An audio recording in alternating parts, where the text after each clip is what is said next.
Entonces, bueno, las consecuencias ustedes ya más o menos lo saben. Esto ya es algo que es bastante conocido, ¿no? Tenemos aquí la desglaciación en el Polo Norte, o el deshielo, perdón, en el Polo Norte.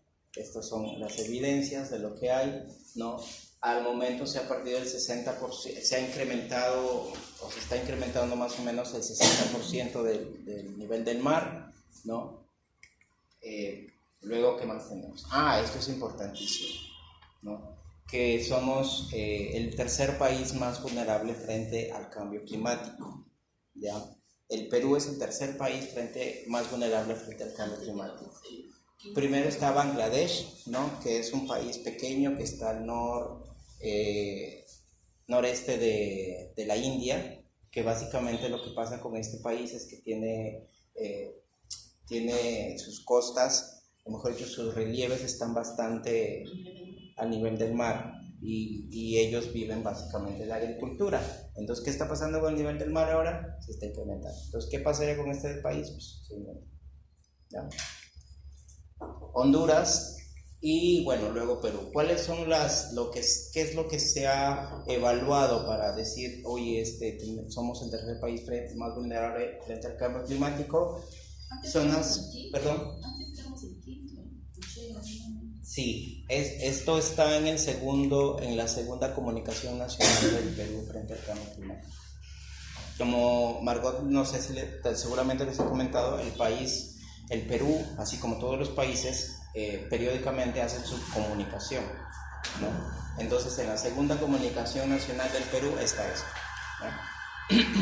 Y obviamente sabemos por qué, ¿no? Tenemos zonas expuestas a inundaciones, pues sí, desde el año 2000, lo último ha sido acá nomás en el 2017, en Piura, en el norte, ¿no? Tenemos sequías y desertificaciones, sí, porque pues en el sur, Arequipa, estos suelen tener sequías cada cierto tiempo, ¿no? Además tenemos ecosistemas montañosos frágiles también, ¿no? Entonces, bueno, frente a esto, tenemos dos caminos para actuar frente al cambio climático. Tenemos por un lado la adaptación, que es justamente lo anterior, lo que debemos ponerle más énfasis, ¿no? Yo siento que, bueno, en general todo el mundo que está en este tema siente que a veces la adaptación no se le está dando la suficiente importancia, ¿no? Tenemos que adaptarnos. Por ejemplo, en Piura, ¿qué es lo que pasa? En Piura, pues, llueve cada cierto tiempo, ¿no? Y jamás, hasta ahorita, llevamos, creo que antes de que yo nazca, tenían niño periódicamente y nunca hay drenajes. La ciudad debería rehacerse totalmente. La última vez que nos inundamos dijeron, sí, vamos a hacer todo, no sé qué, ahí nomás quedó, ¿no? Exacto, o sea, todo el norte. Yo, por ejemplo, la otra vez una colega que es de Ayacucho, me parece, dijo que habían tenido una tragedia hace algunos años y a partir de ahí decidieron hacer drenajes porque allá sí, o sea, llueve un montón y al toque se seca, porque tienen unos drenajes bien chéveres, ¿no? Entonces, eso no pasa en el norte. Sí, entonces, y así va a seguir, no sé hasta cuándo, cada año nos vamos a seguir inundando en el norte, ¿no? Y después, encima, o sea, porque por ejemplo hay un año niño y al otro año hay sequía, entonces imagínense si hubieran podido reservar toda esa agua, ¿no? Pero bueno. Y luego, por el otro lado, tenemos la mitigación. ¿Qué significa reducir el impacto?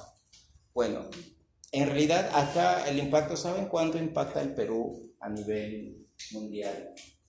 Las emisiones del Perú representan esto a nivel mundial. 0.3%. O sea, paramos todo el Perú y no le hacemos nada al cambio climático, ¿ya? Pero, de aquí lo vamos a ver, en realidad es un desafío para nosotros crecer de manera sostenible, ¿ya? Por eso es que, si bien es cierto, nuestra urgencia es la adaptación, no debemos descuidar lo otro, que es la mitigación. Porque somos vulnerables. Claro, ¿ya?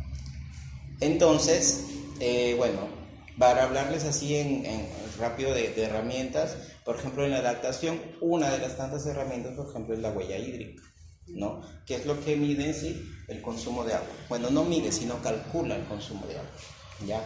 Y la huella de carbono por el lado de la mitigación, ¿no? Porque nos ayuda a identificar cuáles son las fuentes más importantes, ¿no? Más grandes dentro de una empresa y luego poder reducirlas. ¿Ya? Entonces estos son los dos caminos para hacer frente al cambio climático. Y en las comunicaciones de los países ellos reportan qué están haciendo en mitigación y qué están haciendo en adaptación. ¿Ya? Eso es obligatorio para todos los países. Bueno. Entonces, ahora sí vamos a ver de dónde sale cada gas, ¿no? Primero habíamos dicho que el dióxido de carbono es un gas natural, ¿no? Además de eso, tenemos el metano y tenemos el óxido nitroso. Esos tres son los gases que siempre han estado acá en la naturaleza y que han permitido que, junto con el vapor de agua, podamos tener el efecto invernadero. Ahora, cuando nosotros hablamos de quema de combustibles, estamos hablando en fuentes fijas, por ejemplo, los generadores de energía, ¿no? Que pueden ser los de casa o auxiliar, ¿no? O una fotobomba que funciona en energía, etcétera, o con combustible, o los móviles, ¿no? Los vehículos, los diferentes vehículos. Aunque ahora felizmente está ingresando más vehículo eléctrico, ¿ya? Sí, hay un Hyundai que hace 2 días leí que había entrado, pero no sé cuánto costará. Pero tampoco no es que emita cero, cuidado, porque sí emitiría cero si es que nuestra red fuera totalmente limpia. Pero ahorita nuestra red más o menos... Las centrales eléctricas. Sí, pero ahorita nuestra red más o menos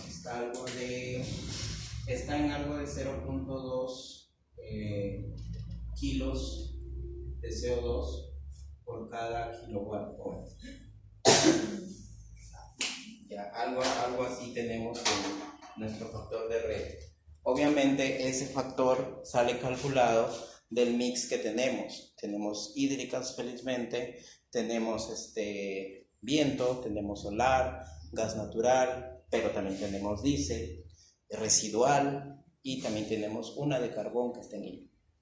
También ¿ya? Tenemos ¿Atómica? Sí, pero en Perú no. Sí, tenemos una. ¿Sí? ¿Cuál? ¿En Chilca? ¿Sí? ¿Es de gas? No. No, son de radiaciones. ¿Ah, sí? ¿Está conectada a la red? Claro, porque es una generadora de electricidad también. Ah, ya. Pero tiene la sociedad. ¿Pero cuándo ha empezado a funcionar? Ya tiene años. La Sociedad ¿sí? de Energía y Minas la tiene. Ah, pero me parece que no está conectada a la red, porque en el análisis que hago no está. ¿No? En los folletos que ellos comparten con los demás, ahí está fuentes de generadores de electricidad y hay una de ellos. ¿Sí? Tal vez sea para uso propio, ¿no? Bueno, porque eso, bueno, nos dijeron sí. A nosotros de que antes, pues cuando teníamos nosotros los problemas de atentados, se cayó una torre y ya no había luz, ¿no? Porque la única fuente era la hidroeléctrica, ¿no? Generalmente ellas eran las más afectadas. Ajá. Pero a partir de ese entonces ellos han buscado otras fuentes y dentro de ellas está la nuclear. Okay. Entonces, cuando falla una red... entonces de repente entra en casos de emergencias. Sí, puede ser. Claro, porque además, bueno, para contarles un poquito de cómo se calcula eso, entran de acuerdo al precio, y felizmente el precio operativo, porque poner una hidroeléctrica es carísimo, pero montarla, pero operarla es bien barato. Entonces, por lo tanto, cada kilowatt hora de una hidroeléctrica es bien barato y por lo tanto entra primero. Después, ¿cuál es la que entran después? Entran las de solar, las de viento, ¿no? Porque esas tienen beneficio. Se generan muy pocos, tenemos sí. Muy pocos parques eólicos, luego nada más. Sí, aunque en el último reporte que leí vamos a llegar a 6%. Esas se llaman RER. ¿Ya? Esas son las famosas RER, que son los recursos energéticos renovables. Entonces, ese 0.2 sale de ese mix, ¿ya? Entonces, para seguir, bueno, esto salió porque les decía que los vehículos eléctricos, si bien es cierto, no emiten tanto como uno de combustible, en realidad no es que emitan cero, ¿ya? Ya. Bueno, entonces luego, por lo tanto, cuando ustedes estén analizando una empresa o un producto, etcétera, identifiquen que dentro de sus fuentes hay quema de combustibles o hay vehículos, entonces definitivamente estos 3 gases son los que van a estar. Es más, en una huella siempre van a estar por lo menos estos 3 gases. Ahora, también les digo que en cualquier huella ustedes tienen que reportar estos 3 gases por separado. O sea, cuánto de CO2, cuánto de metano y cuánto de óxido nitroso. Y después tienen que reportar juntos todo esto. Y aquí vemos cómo se junta, ¿ya? Entonces, por ejemplo, si tú dices, ¿cuál es la huella de carbono, no sé, de Pepito Sac? Tú vas a decir 140 toneladas de CO2 equivalente, ¿no? Pero en este caso, cuando es huella de carbono corporativa, la tienes que redondear. De aquí vemos mejor ese número para no irnos por las ramas.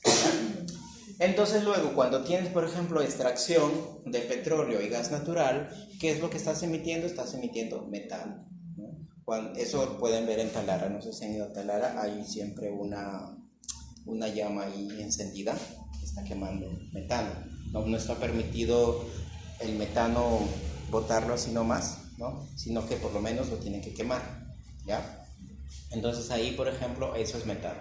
Entonces todas las exploraciones de petróleo, los estos de gas, van siempre a generar metano, ¿ya?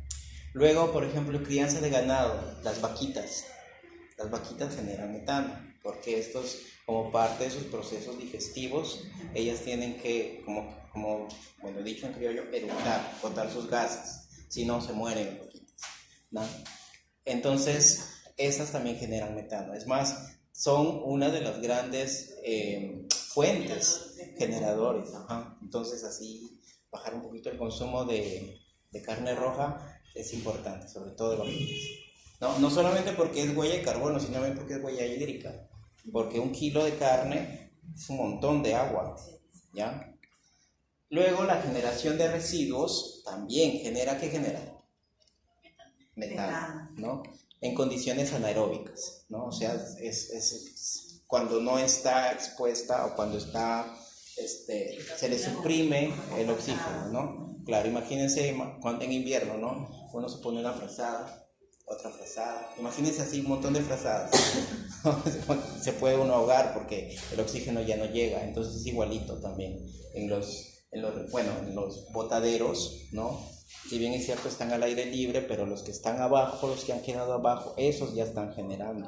Estos son los gasecitos que se ven cuando van saliendo de los montones de... El metano no se ve, pero ese debe ser otro gas, porque acuérdense que nosotros aquí nos estamos enfocando nada más en gases de efecto invernadero, pero hay otros gases, y los otros gases se llaman contaminantes locales. Por ejemplo, vemos material particulado, compuestos orgánicos volátiles, ya SO2, ¿no? El material particulado obviamente sí se ve, claro, ¿no? porque cuando hay montones, por así decirlo, ¿no? De una manera muy breve, o sea, la acumulación de basura es bastante, que ya está formando ya... Ay, claro, tú así como a contraluz ves por ahí algo que sale. Claro, que va a salir... Puede ser agua también eso, vapor de agua. Claro, la descomposición de los alimentos. Sí, no, pero el metano generalmente no se ve, no se huele tampoco. Ingeniero, una consulta. El metano también puede salir por dentro del botero que dice la colega ahí. Por ejemplo, siempre hay restos de comida, generalmente. Esos restos de comida, cuando se descomponen, tienen mayor cantidad de metano. Exacto, cuando es materia orgánica, los que generan son materia orgánica, los residuos de jardines, eso también es orgánico, los pañales, ¿no? Pañales, madera, papel, textiles, todo eso es orgánico, ¿no? Cuando la basura tenga todo ese componente, igual cuando si ustedes quieren hacer su huella de carbono o en algún momento les toca hacer la huella de carbono de eso, tienen que mejor tener caracterizado esa basura, ¿no? Porque cada tipo de residuo te va a generar una cantidad diferente de metano, ¿ya? Eso es lo que llamamos, ya metiéndonos en el cálculo, no lo vamos a ver acá, pero ya les digo, es el DOC, ¿ya? Que es la cantidad de carbono Ya, es la cantidad de carbono degradable. De carbono degradable. Bueno, está en sus siglas en inglés, ¿ya? Pero así lo van a encontrar. Y ahora, si generalmente, por ejemplo, si le hacen una huella de carbono a una empresa, esta empresa no tiene su caracterización, ¿no? Esa data, por experiencia les digo que no la tienen. Entonces, ¿de dónde la pueden sacar? Pueden sacarla del CIGERSOL. El CIGERSOL, que es el sistema de gestión. Esta la pueden sacar del CIGERSOL. CIGERSOL. Es el sistema de gestión de los residuos sólidos.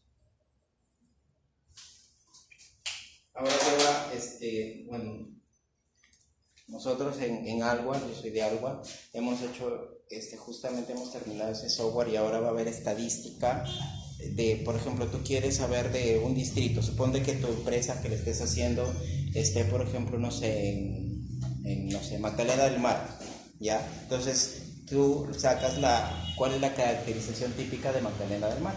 Entonces puedes usar esa como referencia si es que no tienes o si es que la empresa no quiere hacer caracterización, ¿no? Porque generalmente cuando vamos con un cliente decimos, oye, necesitamos saber tu caracterización. Pucha, nunca la he tenido. Bueno, entonces puedes hacer muestreo, ¿no? En este tiempo, no sé, 2 semanas de muestreo y de ahí nos valemos. Pero a veces no, que es muy complicado, qué sé yo, ya bueno, entonces si no lo quieres hacer, entonces vamos a tomar la caracterización de tu distrito, ¿ya? Y entonces eso lo podemos mostrar ahí, ¿ya? Porque recuerden que cada tipo de residuo tiene una degradación diferente, ¿ya? Eso ya es bien metido en el cálculo, pero hay nada más para que se acuerden. Luego tenemos el uso de fertilizantes. En el caso de uso de fertilizantes nitrogenados, ¿qué es lo que estaríamos emitiendo? El óxido nitroso, ¿no? Esto al reaccionar pues con el suelo y todo lo demás, entonces ahí estos fertilizantes nitrogenados son los que, ahora si le dicen, no, yo tengo fertilizante que no es nitrogenado y es orgánico, etcétera, ya entonces no genera nada, ¿ya? Luego tenemos los hidrofluorocarbonados. Ahora, los hidrofluorocarbonados no es un gas, es una familia de gases, ¿ya? Es una familia de gases. Los perfluorocarbonados también son una familia de gases. Y el hexafluoruro de azufre, ese sí es uno solo, ¿ya? Y bueno, vamos a hablar primero de los hidrofluorocarbonados. Los hidrofluorocarbonados los van a identificar donde haya refrigeración o aire acondicionado, ¿ya? ¿Esos son los que han reemplazado los cloruros fluorocarbonados? Sí, exacto. Ya no se utilizan los cloruros. En los países en vías de desarrollo todavía los seguimos usando, pero hemos reducido un poco la producción.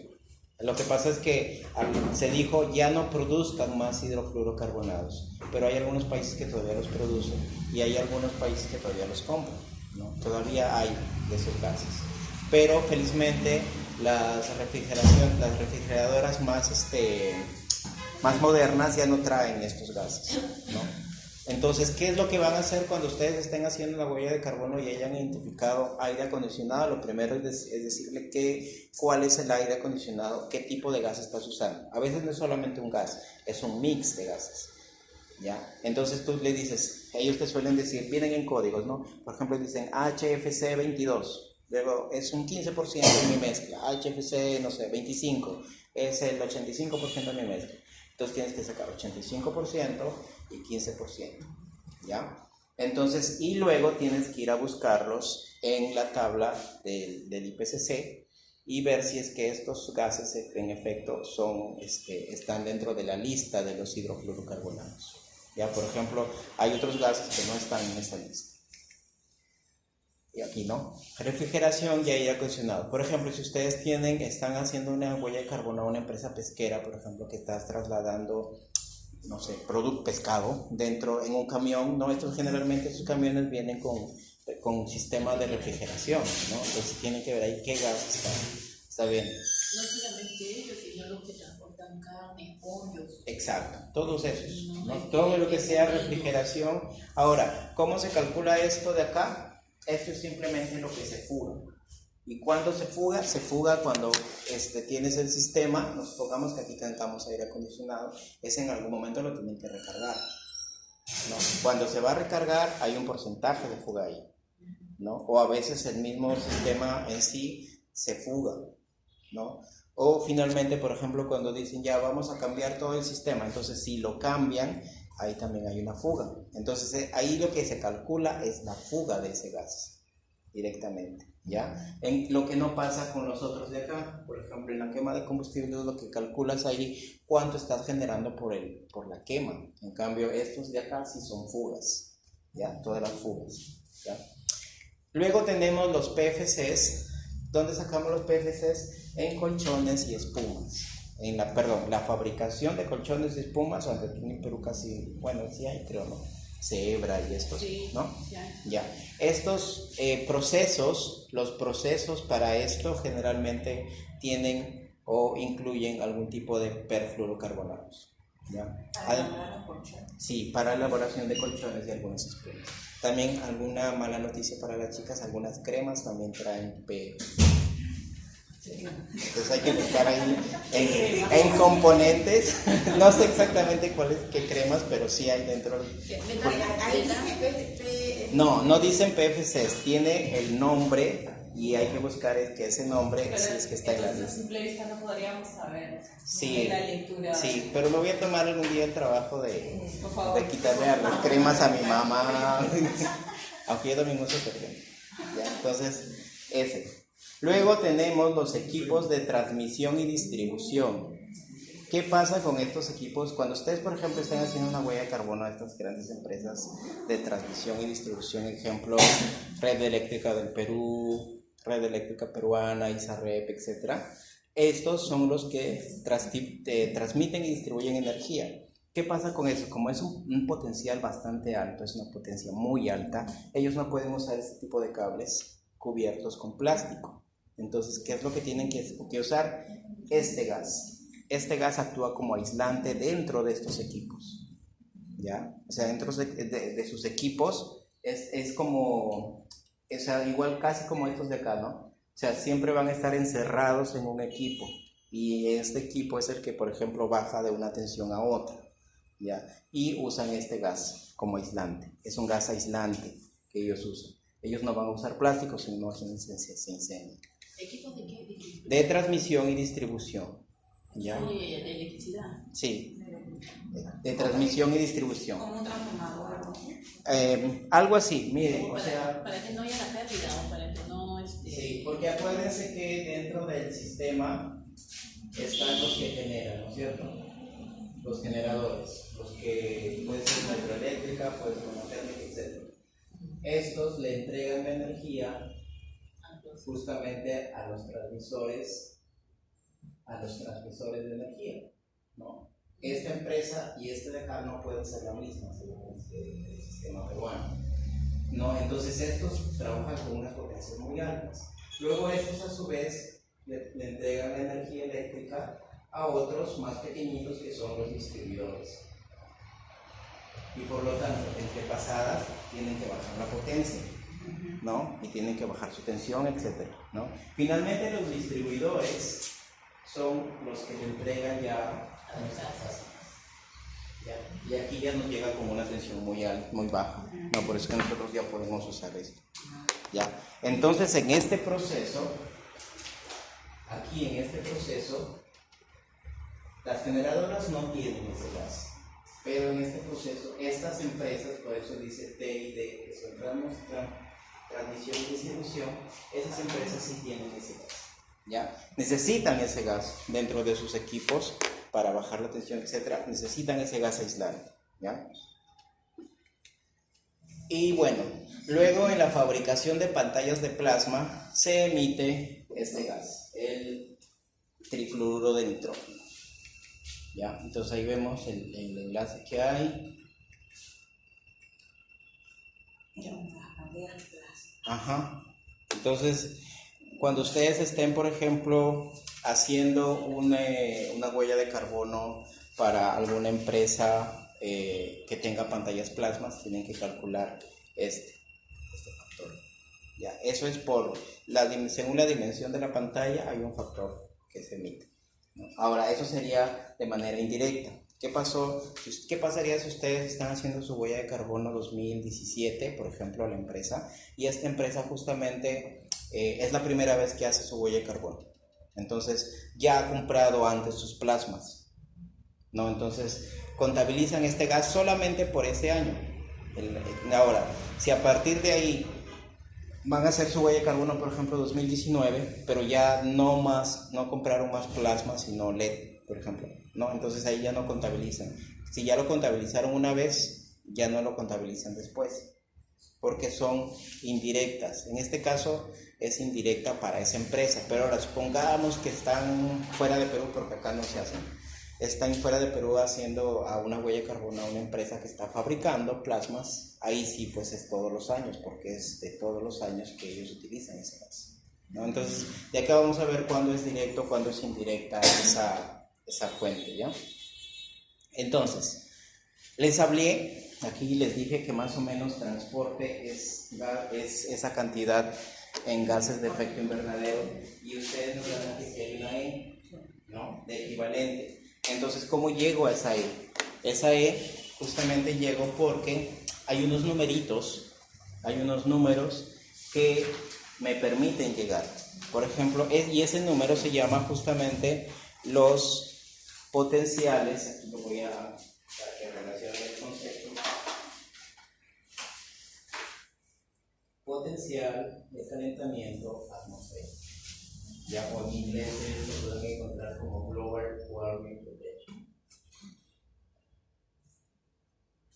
¿Ya?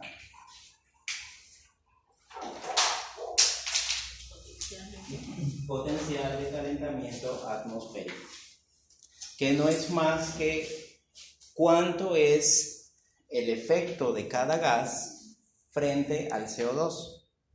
El CO2, el dióxido de carbono, va a tener 1 de potencial, ¿ya?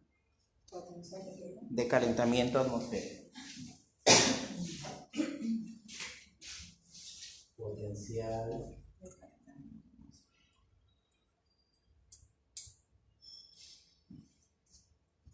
Eso significa la E. O tiene relación, no significa, vamos a ver aquí ahorita cómo, ¿ya? Tiene relación con eso. Es un equivalente. Ajá, a ver. Entonces, ¿qué significa este 28? Este 28 significa que el metano tiene un efecto de 28 veces frente al CO2, al dióxido de carbono. O sea, significa que vamos a comparar todos estos gases, los vamos a comparar, el efecto de todos estos gases los vamos a comparar con el CO2. ¿Por qué con el CO2? Porque el CO2 representa el 50% de los gases de efecto invernadero totales. O sea, es el más abundante, ¿ya? Entonces, luego el óxido nitroso son 265 veces. Ya, imagínense que ustedes tienen su huella de carbono, calcularon su huella de carbono, y justamente solamente tienen estos 3 gases.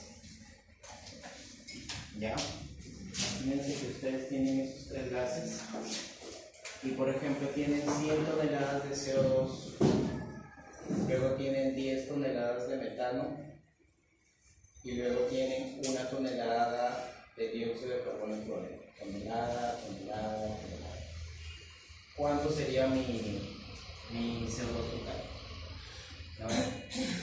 ¿Alguien que me ayude? Ahí lo dice. ¿Cómo te estamos diciendo que es el metano? 28. Por lo tanto, aquí va a ser 280. ¿Cuánto estamos diciendo del óxido nitroso? 265. O sea, prácticamente yo voy a tener 265 toneladas de dióxido de carbono. Y acá voy a tener 280 toneladas de dióxido de carbono. Por lo tanto, yo sumo esto de acá, esto de acá, y entonces ¿cuánto vamos a tener? 645 toneladas de dióxido de carbono. Y ahí, como ya he sumado, ¿qué le voy a poner? La E. Y y esa E significa que yo he sumado todo lo de arriba. ¿Ya? Ingeniero, ¿dónde consigo estos? Muy buena pregunta. Porque la ingeniera anterior dijo que estos datos varían. Sí. ¿Quién te da eso? ¿Cuál es la Biblia de eso?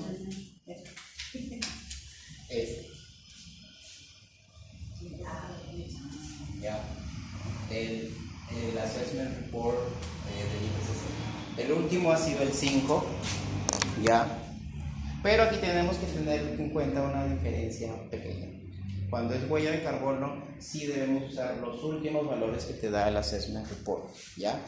Pero cuando estamos haciendo un inventario nacional, que es casi como hacerle una huella de carbono, pero al país, por ejemplo, en este caso, yo les conté que era del sector transportes. Sector transportes de todo el Perú en el año 2016. Como es un inventario nacional, ahí nosotros cogemos los que nos dio el Assessment Report 1, nada más. Solamente el 1, porque es un inventario nacional. Ahora, ¿por qué solamente el 1? Porque nosotros, o mejor dicho, todos los países han hecho ya sus inventarios, se van por el 5º inventario. Bueno, el Perú ya está haciendo varios inventarios. Entonces, para poder compararnos, se ha dicho que solamente debemos quedarnos con los del Assessment Report 1, ¿ya? Entonces, por ahí si ven alguna vez un inventario y ven que el metano tiene, en lugar de 28, tiene por ahí, ¿cuánto es por ahí? 24, entonces hoy no van a decir, no, está mal, no, sino que así es, ¿ya? Ok, ¿ya? Entonces, les sigo contando. Luego, el óxido nitroso 265, los hidrofluorocarbonados, ¿qué les dije de los hidrofluorocarbonados? Que son una familia, no es uno. Entonces, por lo tanto, tienen valores que van entre 140 y 11.700. ¿Ya? Y ahora, ¿dónde encuentro esta tabla? Acuérdense que en el Assessment Report. ¿Ya? Bueno, ahora ya va a ser más fácil, aquí les digo cómo. Y los perfluorocarbonados también son una familia, ¿ya? Por lo tanto, tienen un valor que va entre 6.500 y 9.200. Y acá viene el más alto de todos, 23.500 el hexafluoruro de azufre, ¿ya?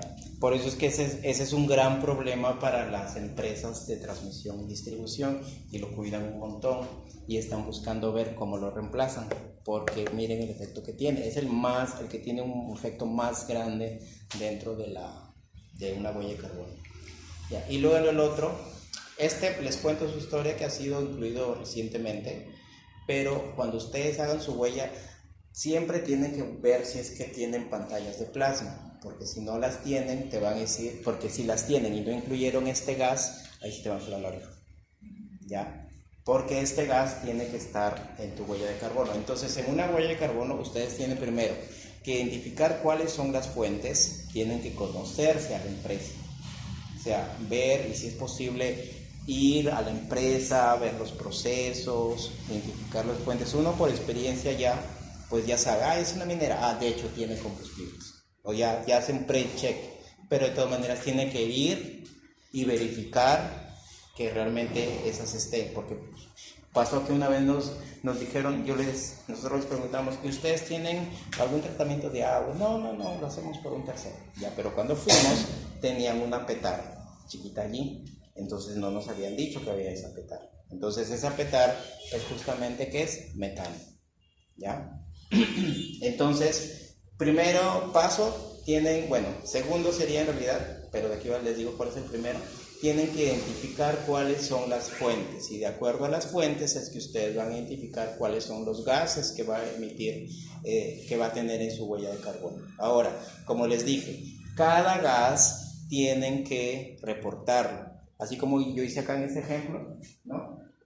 Entonces, yo digo, son 10 toneladas de metano, 10 toneladas de óxido nitroso. Cada gas ustedes tienen que poner cuánto se está emitiendo, pero la huella de carbono final, o sea, si ustedes le preguntan o si la empresa ya tiene que reportar, ¿qué es lo que va a decir? Va a decir 645. Ahora, supongamos que es una empresa, o sea, es una huella de carbono corporativa y le salió 645 ustedes tienen que redondearlo al inmediato superior. ¿Por qué?